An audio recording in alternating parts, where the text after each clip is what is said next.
Hey guys, welcome back to my channel. Oh, Tiff, what are you doing? Tiff, why are you on Ulta's website? Tiff, no.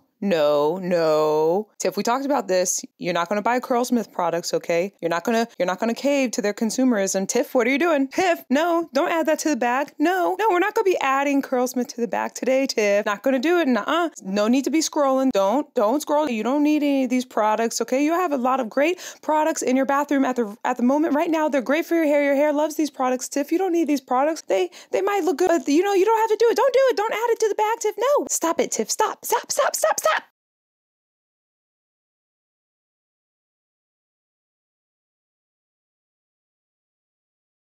I caved. The influencers, the sponsorships, the ads, they all got me. And I'm also just now realizing why I haven't worn this black shirt in so long. It is just a haven for dog hair and it is slightly see-through. But we're just gonna roll with it, okay? Can't do anything about it now. Okay, so we're gonna start with the Featherlight protein cream. I'm not gonna use a leave-in today just because I wanna test out how much slip this cream has. I'm just gonna rake it through the mid-shaft to the ends of my hair. And then I'm gonna continue on with the Denman brush. I'm not gonna go too much into how I use this Denman brush just because this video is focusing on Curlsmith today, but I did use a Denman brush and then I wet my hair with some water afterwards. So we are doing upright wet styling today. I'm going to continue on with the Curlsmith protein foam and I'm going to concentrate it on my roots and then I will scrunch the remainder into the rest of my hair. When it comes to the types of protein that is in the Curlsmith protein cream and the Bouncy strength volume foam, both products use hydrolyzed rice protein and hydrolyzed hemp seed extract. Just FYI, I did use the Curlsmith protein bond salve for this wash day and I did leave it on for about 45 minutes to an hour. The max amount of time it says that you should leave it on for. So overall in today's Curlsmith wash day lineup, we have the entire Curlsmith protein kit and then we have the Curlsmith in shower style fixer. The trick with using this product is to use it on very wet hair. Most of the time people actually use this product while they're in the shower when their hair is dripping wet. My hair wasn't dripping wet for this, but it was very wet to where the back of my shirt was quite damp. So I'm just going to apply about a dime size amount on each side of my head and then I'll scrunch that in. After scrunching in all the products, I wet plopped for about 10 minutes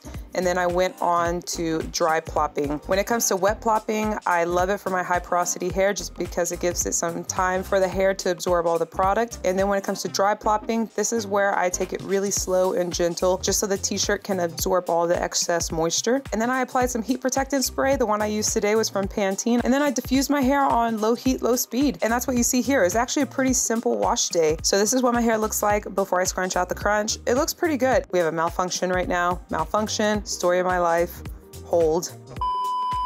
Always gotta check those juicy clumps because those juicy clumps are the ones that stay damp even after you're done diffusing. So my initial thoughts whenever I was using these Curlsmith products was how shiny my hair looked. I don't know about you guys, but I feel like I can always tell when someone's using a Curlsmith product just because their hair has that type of shine. It's a very specific, like, I can't even describe it, but it's like a Curlsmith shine that you only get with their products. And I have to admit, it looks pretty bomb. It looks very healthy, very bouncy. I'm gonna be honest with you guys. This is my third wash day testing out the Curlsmith products just because my first two wash days, they were fine, but I don't know what I was initially thinking, but I was kind of, I guess, expecting these products to just work magically on my hair. Like some brands and their products, my hair just instantly loves. But I don't know, I guess with all the ads I see of Curlsmith and everyone is just promoting Curlsmith, I just had this image in my head that it was going to be so easy to use all these products, but it did take a little bit of experimentation to get it all just right. The one negative I have with the Curlsmith products in general is that I expect them to have a little bit more hold than they actually do. Now I know the cream and the foam, they have very light hold, it's like a 2 and a 4, but the in-shower style fixer, it has a hold of 10, and I was expecting a much harder hold than what it had. When it comes to my hair stats, I am a type 2 wavy and I'm high porosity. Not all people who have high porosity hair will also have hair that likes protein. And I think this protein line, while it does have protein ingredients inside at the top of the list, meaning that there's a higher concentration of them overall, I think that this kit is great for those who have high porosity hair that love protein, but also need a little bit of moisture as well. Those who have more low porosity hair or hair that is more sensitive to protein enriched products, you might just want to use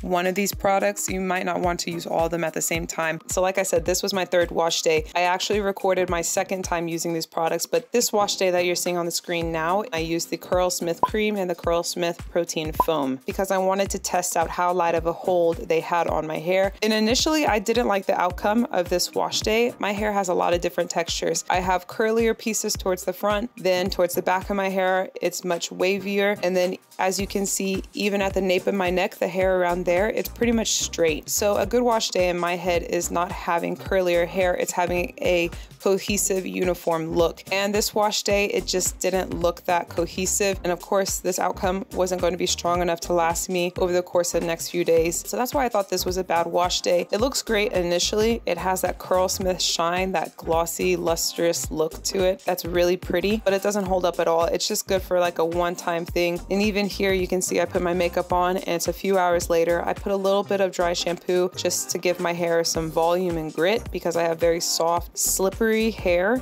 And you can see now that the hair is just completely fallen in the back. And I mean, it doesn't look bad. It really doesn't. It's just not uniform. And I really didn't feel like showing this, but I think it's necessary to show the good and the bad, or not the good and the bad, just what you weren't expecting. But this is all a learning experiment. And I think this is just as important to show as the good outcome of using these Curlsmith products. So final thoughts. Do I like Curlsmith? Yes. I like the thought that they put into their ingredients, although I think they are a little bit pricey. The products are very nice. Curlsmith has managed to be very inclusive for all textured hair types, and I really do appreciate that. I hope you guys liked this video. If you did, please hit that like button down below. Subscribe to this channel if you want more content from me. I don't really know what I'm doing. I don't really have a niche yet, but I'm just doing my thing. And I hope you guys have a great day wherever you are in this world, and I will talk to you later. Okay, bye.